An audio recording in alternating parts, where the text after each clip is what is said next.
فرقة هلنا حل 2 minutes 3 minutes طيب أحمدو قلطان شاشة كرتون يشد مركب جيت وجوهري وحكوا سمعنا حلقانا كوا سمعنا جيت كاس على قاعد العكس كعرورنا قرش أجليني ما كأسمعني وأنا كم سين كان أوحنا سيو كرنتو تكاين كي مالك بعد وكجور مسي مالك لو بعد ما كإيمان جيت كمقال كدوب ما كان معي تكانا سودي وحنا جيت كان يقفروا في لذا مسا كل حتة يقفروا عم شنطة دور كرنتو صار دونتو تسكبحي عقبتها والله ومن الله يعمل نقطة أنا قل لابد أن أحرس مقدشة وما حتى مقالة والسيف ولا كهلة حتى ما حجوجنا تليح اسمه تليح حجوجنا ما حاركنا دتك ماشي حجاجير no everything وقبل كلنا والله Somali is bad Somali is bad xalan cabdi waa wiil dhalinyaro ah mar quraha ay dadka muqdisho wada arkeen isagoo qabanaya shaqo isxilqaan ah aadna u adag taa oo ah inuu naleeyo wadooyinka magaalada waliba banaanka goobaha ganacsiga si ay muqdisho u noqoto meel iftiimaysa soo jiidasho leh oo qurux badan xalana shaqadan uu u kacay markii koowaad waxa uu ku bilaabay wacyigelin isagoo la hadlayay ganacsatada iyo dadka degan guryaha laamiga saaran balse markii dambe ficil ayuu u bedelay isagoona geed walba oo magaalada ku yaala ku xiraya nalal ka duwan kuwa caadiga ee iftiinka loo isticmaalo kuwa oo ah kuwa loogu talagalay bilicda iyo qurxinta goobaha munaasabadaha ka dhacaya iyo meelaha sida gaarka loo quruxsado nalalkan ayuu soo iibiyaa isagoo oo ku qanciya in ganacsatada loogu xiro banaanka goobtooda ganacsiga si ay ugu qayb qaataan bilicda magaalada muqdisho maadaama dalka uu soo kabasho ku jiro leetinka taas arkaysan geedaha gadaal iga muuqda baa garoonka waa leetin geedaha ku soo sameynay xaggaana waxa naga jiro geedo oo wili mugdi ah iftiinka saarna marka geedaha kale inaad siino shaqo aad u dhib badan waa shaqo aad u yar maaha fikirkeedana anaga iga soo baahan ana keenay marka arka caasimadeena inay qurux badneen habeenkii ana faloo gara ahay habeenkii marka garoonka cimaago ma qurux badno dabaqadii ma ifaayaan nalalka geedahana ma ifaayaan taas ku dhalis waxa uu fuulaa geedaha si uu ugu xiro nalalka oo uu dhowr jeer khatar kala kulmay dhibaatooyin badan ay ka soo gaareen waliba xilliga habeenkii oo uu xiro waxa uu naleeyay dhowr goobood oo ku yaala wadada Maka al-Mukarrama iyo guryo kale oo ku yaala degmooyinka kale ee gobolka Banaadir sidoo kale xalane ayaa qabta qurxinta marshabiyeeriga laamiyada waxaana uu tilmaamay inay ka go'an tahay muqdisho cagaaran oo ifaysa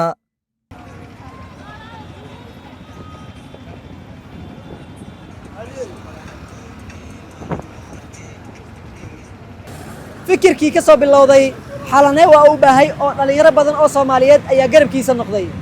xalane ereyo badan oo nijawa oo la dhahay ma uusan ku niyad jabin oo waxa uu noqday mid dhiirigelin ka sii qaada wadooyinka muqdisho asaga iyo tiimkiisa way ifiyeen sidoo kale waxa ay sii wadaan ifinteeda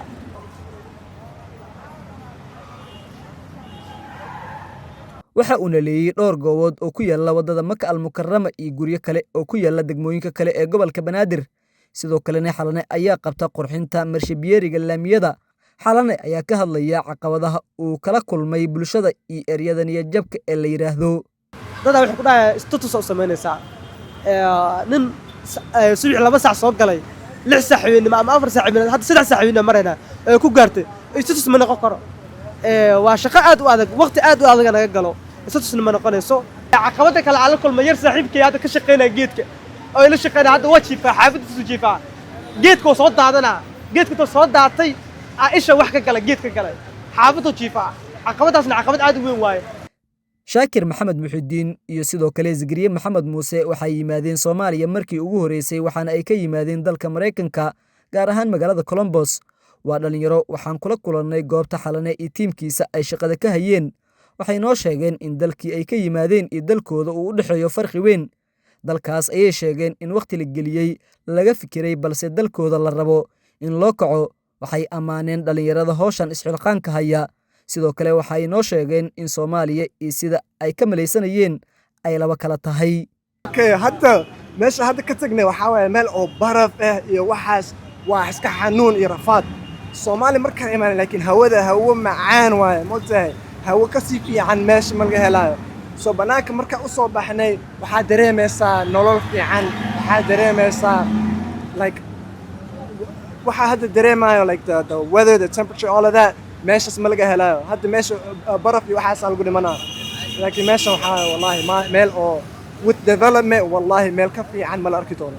Mogadishu, like the people, isla caawinayaan, qashinka hadda meeshay ka qaadayaan. Maxaa la dhahaa, they're trying to make a new city, new place oo meel oo wadan cusub camal inay noqon doonto waa la arkaa. So hadda hal message aan rabaa dadka oo diaspora jooga inaan u sheego. Maxaa wadankiina waa kana, you're not going to be welcomed in your own country if you're abroad. But this country right here, this is your country. You got to know how to make it better. You got to know how this is your home. Nowhere else is going to be home but the place, but your birth right place. والله سمي عيالك حمر عيالك حفر وأرك تيك توك مركز أكو أرك عيالك مقالة هجاجيان بناك وصوب بحيان بحس عمر you know the youth يصوب بحنا أي واحد قسم ملكس هجاجيان quruxda ka waran Ohio iyo Muqdisho Ohio قروح واي لكيني مقدش دتكي باي دتك ما ركت دتكينا جوجان everybody Somali نمو strong عنك وقبنا ما ركته صح marka in loo kacal rabo 100% dhalinyaradan wadda howshan isxilqaanka ayaa baaq u diray dowladda iyaguna dalbaday in xaaladaha ay wajahayaan wax laga qabto